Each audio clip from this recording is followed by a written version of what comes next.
first, I thought it was harmless. Just a few smiley faces, maybe a wink here and there. The kind of messages you'd brush off with a half smile and tell yourself not to overthink. But something about them lingered. Something about her name popping up at the oddest hours, her way of phrasing things. Like she knew exactly how to make him feel seen. Her name was Sam. She worked with my husband.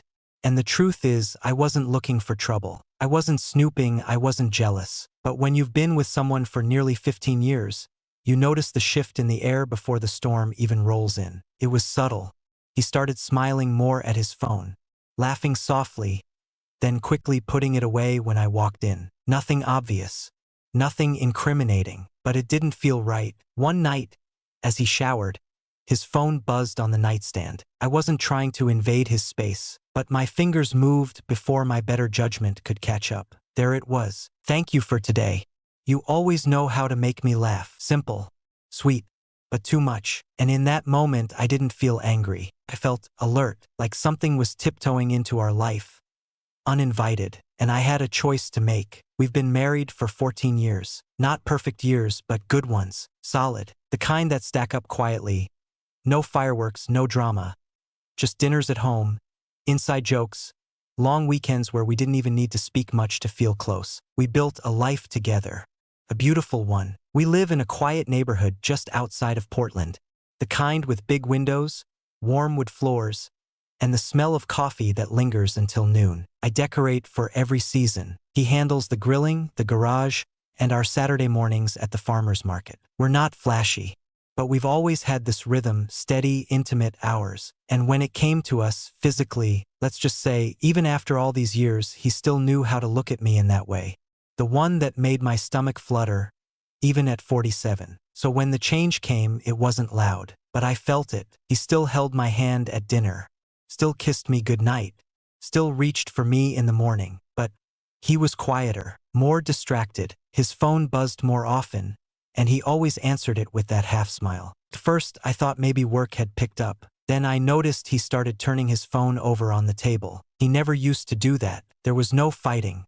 No accusations. Just silence. And in that silence, something new had taken root. Not anger, not fear, but a kind of waiting. I wasn't scared of losing him, but I was afraid of waking up one day and realizing I already had. Her name was Sam. Young, pretty in that effortless kind of way. The kind of girl who wore messy buns and lip gloss, always laughing just a little too loudly at office jokes. She worked in my husband's department. I'd met her once at a company dinner. She had dimples and a voice like honey. Back then, I didn't think twice, but now, I was seeing her name far too often, always at odd times. 10:43 p.m. 12:17 nachts. Always short little bursts of charm. "You always make me feel better after a long shift. Don't know what I'd do without you some days. Promise you won't ever leave this job. Okay?" They weren't graphic. They weren't even flirty, not overtly. But for a woman who's been around long enough, I knew exactly what they were. Testing the waters. Soft little waves against the edge of a marriage. And what got to me most was that he didn't stop it. He wasn't encouraging her, but he wasn't shutting her down either. He let her admiration live there, like a secret tucked in his back pocket. That night, I sat on the edge of our bed, phone still warm in my hands. The room was dark, save for the dim glow of the screen. And in that silence, I didn't feel rage. I felt replaced. Quietly, softly, not by someone better, but by someone newer. Someone who hadn't yet seen him on his bad days. Who didn't know the difference between his silence and his distance. I turned off the phone. I didn't cry, but something in me folded. I didn't scream. I didn't confront him. I didn't hurl accusations across the dinner table or cry in the bathroom with the door locked. That would have been easy, and I've never been one to take the easy way out. Instead, I folded the truth neatly and tucked it somewhere quiet, right behind my ribs, just under the part of me that still loved him. I spent the next few days observing, noticing the way he smiled when her name popped up, how his shoulders relaxed, how his voice softened. He didn't even realize he was doing it. That's what got to me. He didn't know what it meant, but I did. I knew that craving, the desire to feel admired, not by your spouse, not out of habit, but by someone new, someone who hasn't memorized your flaws. I could have told him to stop, I could have demanded passwords, drawn lines, picked sides, but something deeper stirred inside me. Not rage, something sharper, cleaner. If she wants to flirt with danger, I thought, then maybe it's time she learns what it really means to step into someone else's story. She wanted his attention? Let's see what she'd do when she got all of it. And he wouldn't know a thing. Not until it was already happening. Not until the rules were mine and the game had changed. I sent the message just after noon. Hey Sam, you free this afternoon? I'd love to talk for a bit. Nothing serious, promise. Took her 11 minutes to reply. Shad? Is everything okay? All good. Bring coffee, and maybe an excuse to leave work early. No exclamation points. No smiley faces. Just enough ambiguity to keep her guessing. She arrived 35 minutes later. Tight ponytail, nervous eyes, coffee in hand. Hi, she said, voice a little higher than usual. Hi. I smiled, stepping aside. Come in. She hesitated at the door like someone about to walk into a test they hadn't studied for. I watched her take in the living room. The framed wedding photo, the soft music, the calm. She set the coffee down on the table, still standing. You're prettier than I remembered, I said softly. Oh, thanks. Her cheeks flushed. Don't be shy. I get it. Get what? She asked. I looked at her, really looked. The texts, the late-night messages, how you talk to him, how you look at him when you think no one's watching. She froze. I'm not mad, I added calmly. I'm not here to fight with you. She blinked, unsure whether to feel relieved or more afraid. I stepped closer. I just think, if you're going to flirt with my husband, you should at least learn how to do it properly. Sam didn't say anything. She just stood there, breath held, eyes wide like she'd wandered into a dream she wasn't sure she was allowed to have. I reached out and gently brushed a loose strand of hair from her cheek. Her skin was soft, warmer than I expected. You're okay, I said quietly.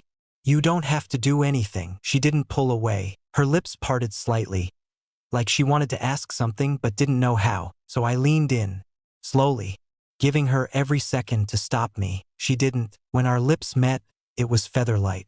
Barely there, but it lingered. She gasped, almost inaudibly. Then, something shifted. The hesitation didn't disappear, but it softened, melted into something else. Curiosity, need. I kissed her again, this time deeper. Her hand moved, unsure at first, resting gently at my waist. My body responded in kind, slow and certain. No rush. No force, just warmth, just breath, just the quiet revelation that we were both choosing this. I slid her coat off her shoulders. She let it fall. Her blouse followed, then the delicate line of her collarbone. Then stillness. We paused, her chest rising and falling, eyes searching mine. Not for permission, but for understanding. I nodded once, and then she kissed me. It wasn't shy this time. It was tender, certain. Her fingers traced my spine like she was memorizing something secret. And for a moment, I forgot why she had come here at all. All I knew was this: she wasn't playing anymore, and neither was I. The front door clicked open. I froze. Sam did too, her bare shoulders rising as she pulled the throw blanket closer around herself.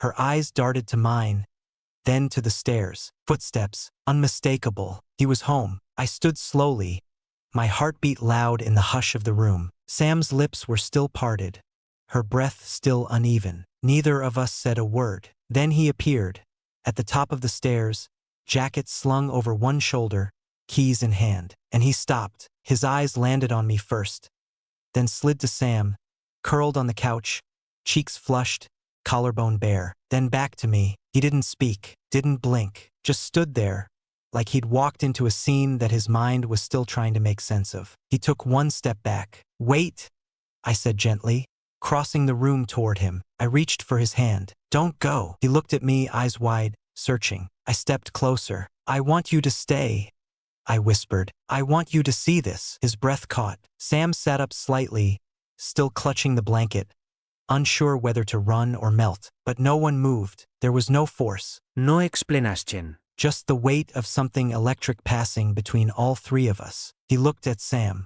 She met his gaze, nervous, exposed, but not unwilling. He looked back at me, and I Didn't say anything. I just held his hand and waited. Then slowly he exhaled, dropped his keys to the floor, and stayed. It started with a breath. One I didn't realize I was holding until his hand touched mine. Then another from Sam, barely audible, as the space between us thinned. No words, just the sound of hearts moving closer. I stepped behind him, fingers tracing the line of his spine, anchoring him. Sam looked up, still unsure, still trembling. I nodded gently. "You're safe," I whispered.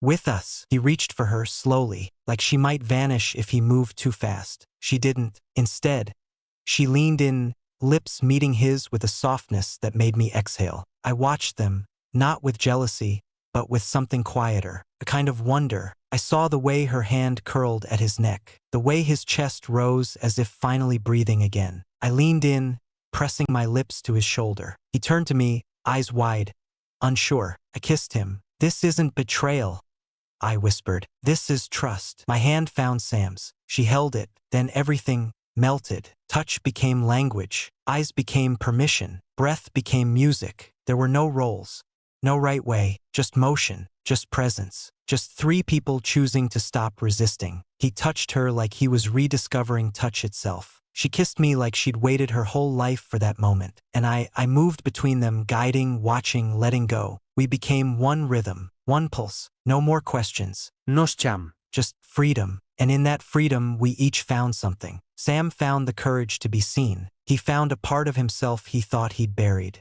And I found power in softness, in letting go without losing control. The room was still, not heavy, not awkward, just still, like the quiet that settles after a long, needed rain. Sam lay on one side of the bed, her breathing soft and slow. He was beside me, chest rising and falling in a steady rhythm. I was in the middle, our skin still warm where we'd touched. None of us said anything. We didn't need to. There was no guilt. No regret. Only the unmistakable knowing that we'd crossed something, a line, a threshold, and whatever existed before wasn't coming back. I turned my head and looked at him. His eyes were open, fixed on the ceiling, but I knew he felt me watching. Slowly, he turned toward me. His face wasn't confused anymore. It wasn't even surprised. It was open, soft, present. I reached for his hand, fingers finding his like muscle memory. "I was right," I whispered. He waited. "She really does like you." His lips parted.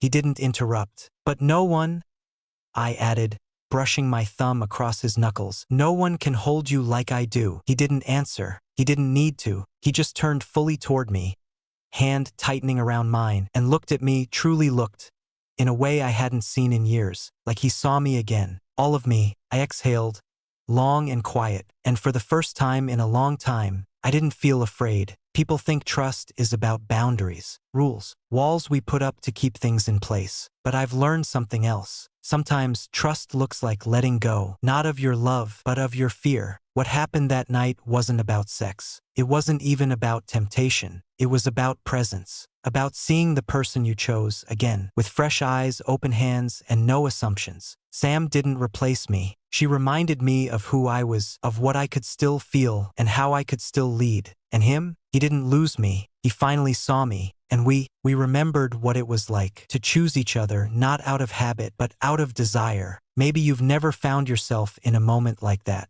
Maybe you never will. But I wonder, have you ever crossed a line? Not out of recklessness, but out of something deeper. Have you ever let go? Just to see what stayed? If you have, or if you would, tell me. I'm listening.